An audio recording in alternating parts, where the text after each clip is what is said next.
Àbúrò Mohbad jẹ́wọ́ ní kóòtù, mo mọ ẹni tó pa ẹ̀gbọ́n mi o.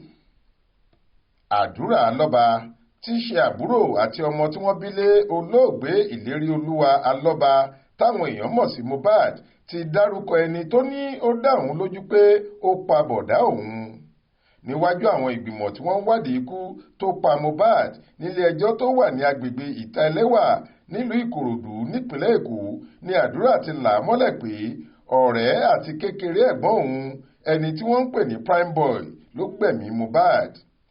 Àbúrò Mohbad gangan ni mí, ọmọ 20 ọdún ni èmi, òun ni ọmọ ẹlẹ́ẹ̀kejì nígbà tí èmi jẹ́ ẹlẹ́ẹ̀kẹta.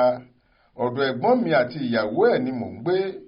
Wọ́n máa ń jà gan nínú ilé, lọ́pọ̀ ìgbà sì nìyí bàbá mi ló máa ń wá bá wọn yanjú ẹ̀. Wọ́n tún ja ìjà kan ṣáájú eré tí Mohbad ṣe kẹ́yìn nílùú Ìkòròdú, àmọ́ èmi ò sí níbẹ̀ nígbà tóun àti prime boy ń jà. Wùnmí ló padà sọ fún mi pé wọ́n jà. Tí wọ́n bá ní kí n mú olórí afurasí lórí ẹni tó pa ẹ̀gbọ́n mi, prime boy yìí ni. Bó tilẹ̀ jẹ́ pé mi ò sí níbẹ̀ lásìkò tí wọ́n ń jà, gbogbo bí ọ̀rọ̀ ṣe lọ ni Wùnmí ṣàlàyé fún mi pátá, mo sì gbà á gbọ́. Nígbà tá a délé lẹ́yìn eré tó lọ ṣe, ìsàlẹ̀ lèmi wà nígbà tí gbogbo wọn ti gòkè lọ. Nígbà tó yá tí mo fẹ́ lọ fún ẹ̀gbọ́n mi ní fóònù ẹ̀ nínú yàrá ẹ̀, orí ariwo àti àríyànjiyàn ni mo bá àwọn àtìyàwó wọn nítorí físà Canada.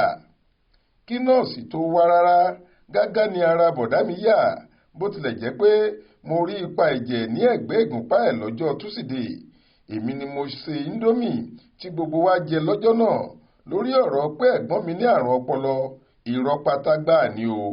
Kókó lára rẹ̀ le, kò sì sí ọ̀rọ̀ pé ó ti ní gángangan rí. Prime boy ló pa ẹ̀gbọ́n mi o. Báyìí ni Àdúrà tí í ṣe àbúrò Mohbad ṣàlàyé níwájú àwọn tó ń ṣèwádìí ikú ẹ̀gbọ́n rẹ̀. Monísọ́lá Sàká ló ṣàkójọ ìròyìn yìí fún iléeṣẹ́ tẹlifíṣàn Aláròyé online. Faith Adébọ́lá ló kà á sétí ìgbọ́ yín.